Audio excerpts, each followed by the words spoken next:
তিন জায়গায় প্রয়োজনে মিথ্যা বলা যায়।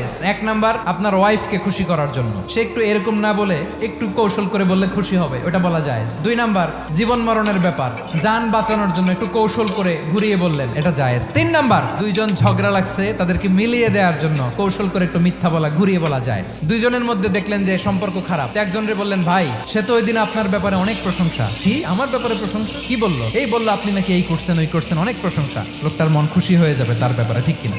আবার তার সাথে যার ঝগড়া, ওরে যে বলুন, ভাই ওই দিন তো সে আপনার অনেক অ্যাপ্রিসিয়েশন করলো, অনেক, সে তো অবাক। কি রে বলে কি? এই যে দুইজনের ব্যাপারে দুইজনের একটু ভালো ভালো কথা বলে দিচ্ছেন, একদিন দেখবেন রাস্তা দিয়ে হাঁটার সময় একে অপরকে সালাম দিয়ে ফেলছে, সালাম দিয়ে বুকে জড়ায় ধরছে, আছে না নাই?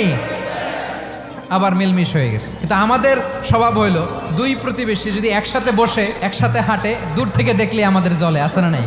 ঘটনা কি? এই দুইটার মধ্যে এত মিল কে? এই দুইটার মধ্যে গিরিঙ্গি লাগানো যায় কিভাবে? আল্লাহর কাছে তওবা করেন, এই মানসিকতার যেন আমরা না হই, আমরা মিলিয়ে দিব।